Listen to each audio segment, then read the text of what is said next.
Sticky note আসলে কিভাবে ব্যবহার করা উচিত? তো তোমরা অনেক সময় আমাকে মেসেজ করো, বিভিন্ন টপিক নিয়ে ভিডিও বানাতে বলো। এর মধ্যে একটা টপিক কিন্তু থাকে এই যে স্টিকি নোট। স্টিকি নোট নিয়ে আসলে কিভাবে তুমি ব্যবহার করবা, স্টিকি নোট কিভাবে ব্যবহার করা উচিত এবং কিভাবে ব্যবহার করলে তুমি আসলে সর্বোচ্চ যে বেনিফিটটা সেটা তুমি পাবা। সেটা নিয়ে আজকে আলোচনা করব। তো আসো আমরা শুরু করি। আচ্ছা, এখানে আগে একটা চিত্র দেখো।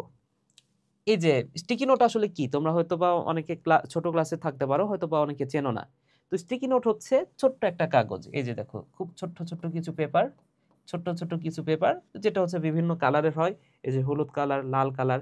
তুমি যেকোনো একটা দোকানে গিয়ে যেখানে খাতা, কলম এগুলো পাওয়া যায়, গিয়ে বলবা যে স্টিকি নোট দিতে, স্টিকি নোট তোমাকে দিবে। খুব কম দাম, হয়তো ৩০-৪০ টাকার মধ্যে একটা স্টিকি নোট তুমি পেয়ে যাবা।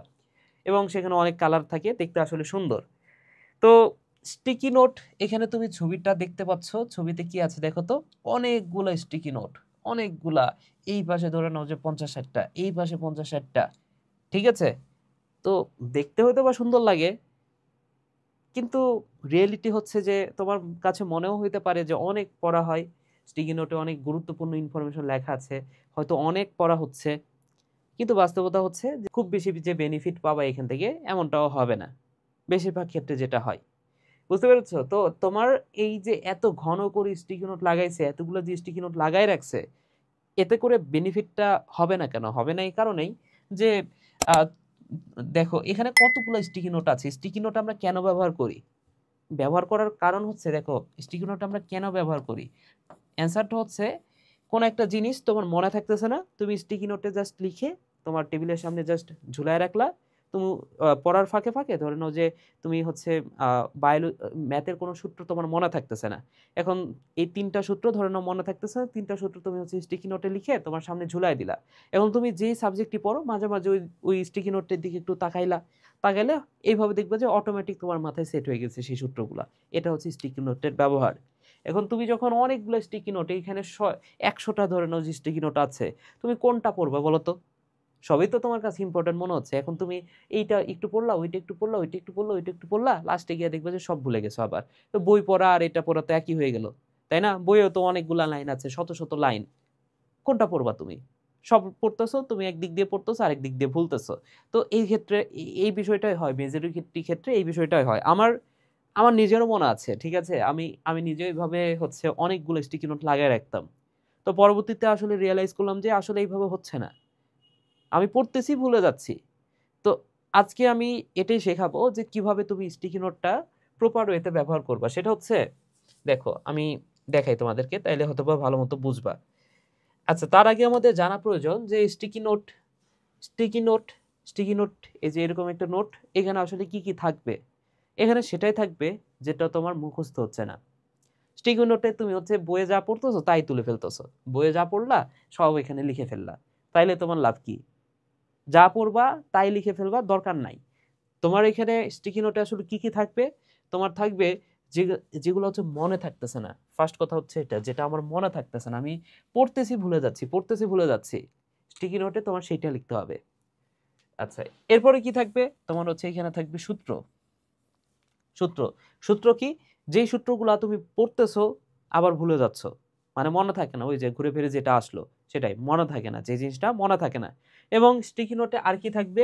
তোমার কাছে মনে হচ্ছে ইম্পর্ট্যান্ট, পরীক্ষায় আসতে পারে। তো তুমি হয়তো বা দু একবার পড়ছো, কিন্তু তোমার মাথায় এখনো সেইভাবে সেট হয় নাই, বা তোমার মাথায় তুমি এখনো বুঝতে পারো নাই জিনিসটা ভালো করে। তোমার আরো মানে পড়ার ফাঁকে ফাঁকে আরো দু একবার তোমার দেখলে হয়তো বা এই জিনিসটা তোমার জন্য ভালো হবে। তো এর জন্য তুমি স্টিকি নোটে সেটা লিখে রাখতে পারো। তো এই হচ্ছে স্টিকি নোট। স্টিকি নোটে আসলে কি কি থাকবে? স্টিকি নোটের তুমি হচ্ছে এই জিনিসগুলা, অর্থাৎ যে জিনিসটা তোমার মনে থাকতেছে না, তোমার কাছে মনে হচ্ছে ইম্পর্টেন্ট, সেইটা তোমার হচ্ছে স্টিকি নোটে লিখতে হবে। এখন সবচেয়ে মেইন যে বিষয়টা, কিভাবে তুমি একটা স্টিকি নোট বানাবা, এইটা। এখন ফার্স্টেই তো বলেছি, স্টিকি নোটে যেন তেন ইনফরমেশন রাখা যাবে না। তুমি যা পড়তেছো তাই তুমি স্টিকি নোটে তুলে নিলা, তা কিন্তু হবে না। তোমার স্টিকি নোটে যে পয়েন্টটা, যেই জিনিসটা রাখতে হবে সেটা হচ্ছে কি পয়েন্ট। হ্যাঁ, ধরে নাও যে তুমি কি পড়তেছো, ধরে নাও পড়তেছো হচ্ছে মাইটোসিস। Mitosis, mitosis. এখন এই মাইটোসিসের প্রোফেজ ওয়ানটা নিয়ে না তোমার অনেক ঝামেলা হচ্ছে। ধরুন যে মাইটোসিসের যে প্রোফেজ ধাপটা নিয়ে তুমি কোনোভাবে বুঝতেছো না যে প্রোফেজ ধাপটার এই প্রোফেজের মধ্যেও তো অনেক কিছু আছে। এক নাম্বার দিয়ে হচ্ছে একটা পুরা লাইন আছে, 2 নাম্বার দিয়ে একটা পুরা লাইন আছে, তোমাদের বইয়ে তো এইভাবে লেখা তাই না? 3 নাম্বার দিয়ে একটা পুরা লাইন আছে, বা এইভাবে তো লেখা থাকে। প্রোফেজের মধ্যে কি অনেকগুলা বিষয় না, অনেকগুলা ইনফরমেশন না? আচ্ছা, এখন তোমার এই স্টিকি নোটে থাকবেটা কি? থাকবে হচ্ছে কিওয়ার্ড ওয়ার্ড। ধরে নাও বিষয়টা এমন হবে না যে তোমার বইয়ে লেখা আছে প্রোফেজ ওয়ানে কি হয়, প্রোফেজ ওয়ানে হচ্ছে তোমার বইয়ে ধরে নাও যে লেখা আছে যে প্রোফেজ ওয়ানে ক্রোমোজোম গুলা সেন্ট্রোমিয়ার ব্যতীত দুইটা বাহু 2 ভাগে ভাগ হয়ে কি তৈরি হচ্ছে বলতো? 2 ভাগে ভাগ হয়ে তৈরি করতেছে 2টা ক্রোমাটিড। এই পুরা লাইনটা তুলে দিলা, এরকম না। এইভাবে তুমি স্টিকি নোট বানাবা না। তোমার স্টিকি নোটে যেটা থাকবে শুধুমাত্র এর মধ্যে থাকবে হচ্ছে কিওয়ার্ড। স্টিকি নোটের মধ্যে শুধুমাত্র থাকবে হচ্ছে কিওয়ার্ড। এই কথাটা মাথায় রাখো। কিওয়ার্ড বলতে কি বোঝাচ্ছি? ধরে নাও যে এই প্রোফেজ ধাপে 3টা কাজ হয়। কিওয়ার্ড বলতে কি বোঝাচ্ছি? ধরে নাও যে এই প্রোফেজ ধাপে 3টা কাজ হয়। তোমাদের বইয়ে বড় করে লেখা আছে। তোমাদের বইয়ে ধরে নাও যে বড় করে লেখা আছে। তোমার বইয়ে কি লেখা আছে? তোমার বইয়ে লেখা আছে হচ্ছে এখানে ক্রোমোজোম গুলা জল বিয়োজন করে খাটো ও মোটা হয়। হ্যাঁ, কি ক্রোমোজোম গুলা জল বিয়োজন করে খাটো ও মোটা হয়, এটা লেখা আছে। দ্বিতীয় কথা লেখা আছে নিউক্লিওলাস আর নিউক্লিয়ার মেমব্রেনের বিলুপ্তি শুরু হয়। ঠিক আছে। 3 নাম্বার যেটা লেখা আছে ক্রোমোজোম গুলা সেন্ট্রোমিয়ার ব্যতীত 2 ভাগে ভাগ হয়ে ক্রোমাটিডে পরিণত হয়। এই যে 3 লাইন করে তোমাদের বইয়ে লেখা আছে। তুমি যে কাজ করবা এই 3টার মধ্যে কিওয়ার্ড কোনটা, কিওয়ার্ডটা খুঁজে বের করবা। প্রথমেই একটা লাইনটা কি ছিল? ক্রোমোজোম গুলা জল বিয়োজন করে খাটো ও মোটা হয়, ঠিক আছে। তাহলে এখানে কিওয়ার্ড কোনটা ভাইয়া? কিওয়ার্ড হচ্ছে জল বিয়োজন, অর্থাৎ প্রোফেজ ওয়ানে জল বিয়োজন হয়, এটা হচ্ছে তোমার কিওয়ার্ড। তারপর হচ্ছে দ্বিতীয় কি কথা লেখা ছিল? নিউক্লিওলাস আর নিউক্লিয়ার মেমব্রেনের বিলুপ্তি শুরু হয়। কিওয়ার্ড কোনটা? এই যে বিলুপ্তি যে শুরু হচ্ছে, এটা হচ্ছে কিওয়ার্ড। কিসের? নিউক্লিওলাস আর নিউক্লিয়ার মেমব্রেন। এটা তোমার মাথায় থাকবে। নিউক্লিওলাস আর নিউক্লিয়ার মেমব্রেন তোমার মাথায় থাকবে, এখানে থাকবে। আর তোমার তোমার হচ্ছে মনে রাখতে কিওয়ার্ড কি? এটার কিওয়ার্ড হচ্ছে বিলুপ্তি শুরু হচ্ছে। ঠিক আছে। আর তৃতীয় কি? ক্রোমোজোম গুলা সেন্ট্রোমিয়ার ব্যতীত 2 ভাগে ভাগে কিসে পরিণত হচ্ছে? ক্রোমাটিড। ঠিক আছে। তাহলে দেখো 3টা কিওয়ার্ড তুমি পেয়ে গেলা। এই যে ক্রোমাটিড, এটা হচ্ছে এখানকার কিওয়ার্ড। তাহলে প্রোফেজ সম্পর্কে তুমি যখন লিখবা, ধরে নাও যে আচ্ছা স্টিকি নোটে আরেকটা কাজ করবা, সেটা হচ্ছে লেখাটা ছোট করে লিখবা। হ্যাঁ, কিওয়ার্ড লিখবা এবং স্টিকি নোটে যে লেখাটা তুমি হচ্ছে ধরে নাও যে এইভাবে লিখলা যে প্রোফেজ। দেখো তো তুমি হচ্ছে অর্ধেক পেজ এখানে নিয়ে নিলা, হইলো না তো, তাই না? তো তুমি লেখাটা একটু ছোট করে রাখার চেষ্টা করবা। এখানে হচ্ছে তোমার ইম্পর্টেন্ট ইনফরমেশন গুলা বেশি বেশি রাখার চেষ্টা করবা। ঠিক আছে, ছোট ছোট লেখা করার চেষ্টা করবা। আচ্ছা, এখন তুমি এখানে কি লিখলা? তুমি লিখলা হচ্ছে প্রোফেজ। ওকে, সো প্রোফেজ দিয়ে নিচে একটা টান দিলা। ওকে, প্রোফেজ লেখার পরে তারপর হচ্ছে প্রথম যে কিওয়ার্ডটা তুমি পাইছো সেটা হচ্ছে জল বিয়োজন হয়। এতটুকু লিখলেই শেষ। এই যে জল বিয়োজন, প্রথম কথা হচ্ছে জল বিয়োজন। দ্বিতীয় কথা কি? দ্বিতীয় কথা হচ্ছে এখানে বিলুপ্তি শুরু হয়।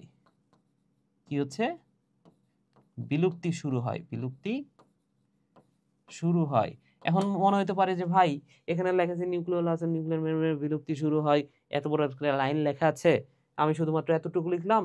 তো বিষয়টা হচ্ছে বাকি কথাটা তোমার মাথা থেকে আসতে হবে। জল বিয়োজন হয় তাই খাটো ও মোটা হচ্ছে, এটা তোমার মাথায় থাকবে। বাকিটা এখানে বিলুপ্তি শুরু হয় কিসের? নিউক্লিওলাস আর নিউক্লিয়ার মেমব্রেনের, মাথায় থাকবে। তৃতীয় কথা হচ্ছে ক্রোমাটিড হয়। ঠিক আছে, তাহলে দেখো আমাদের অর্ধেক এখনো ফাঁকাই আছে। আমরা জাস্ট কিওয়ার্ড গুলো লিখছি, অর্ধেক এখনো ফাঁকা আছে। তাহলে কি এখানে প্রোমেটাফেজ তুমি লিখতে পারো।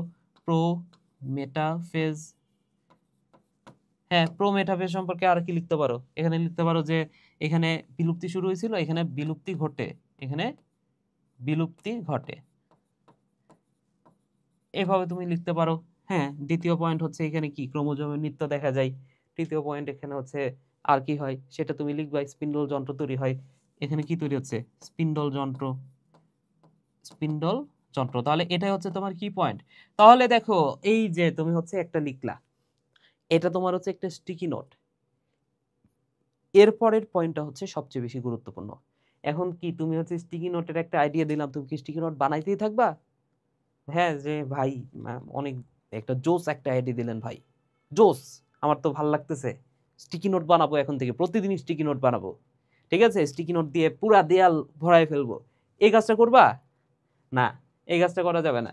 কথা হচ্ছে স্টিকি নোট বানানোই হয় এই কারণে যাতে তুমি হচ্ছে ওই পড়াটা সহজে মুখস্থ করে ফেলতে পারো। তুমি ধরে নাও যে আহ, এটা কি বায়োলজি, এটা হচ্ছে বায়োলজি।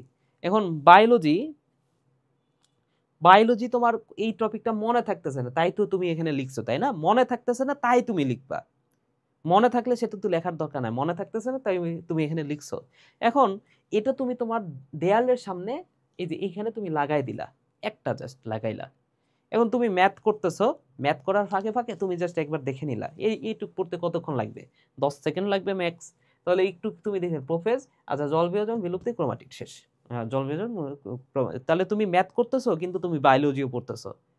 ঠিক আছে, সো ম্যাথ করতেছো পাশাপাশি তোমার বায়োলজিটাও পড়া হয়ে যাচ্ছে, এই জন্য তোমার স্টিকি নোট। ক্লিয়ার? সো তুমি যে কাজটা করবা, তোমার তোমার এটা মুখস্থ হচ্ছে না তাই তো তুমি স্টিকি নোট বানাইছো। তো তোমার যখন এটা মুখস্থ হয়ে যাবে, এক সময় তো মুখস্থ হবে, তুমি দেখবা বারবার দেখতেছো বারবার দেখতেছো, মুখস্থ হবে না? এক সময় হয়ে যাবে। যখন তুমি মুখস্থ হয়ে যাবে তখন এটা তুমি খুইলা, মানে ওই যে দেয়ালের পাশে যেটা আঙ্গাইছো ওখান দিয়ে টান দিয়ে ছিঁড়ে তোমার হচ্ছে এটা মুসরায় ফেলাই দিবা। ঠিক আছে, তারপরে তুমি হচ্ছে নতুন কোন একটি স্টিকি নোট, যেটা তোমার আবারও ভুলে যাচ্ছ, ধরো যে ম্যাথ পড়ছো এতক্ষণ, তো ম্যাথের সূত্র তুমি কিছু মনে থাকতেছে না, সূত্রগুলো নিয়ে আবারও রাখো, দিয়ে অন্যান্য পড়া শুরু করো। তারপরে যখন হচ্ছে তুমি ওই ম্যাথ পড়াটা শেষ হয়ে যাবে, সরি, যখন ওই সূত্রটা মুখস্থ হয়ে যাবে তখন তুমি টান দিয়ে ছিঁড়ে ফেলে দাও। ঠিক আছে, তাহলে দেখো একটা স্টিকি নোট তুমি হচ্ছে ইম্পর্টেন্ট ইনফরমেশন লিখলা, তুমি সেটা মুখস্থ করলা, তারপরে ফেলা দিয়ে দেখো তোমার কিন্তু মুখস্থ হচ্ছে, তোমার কিন্তু আসলেই পড়াটা হচ্ছে, আসলেই পড়াটা হচ্ছে।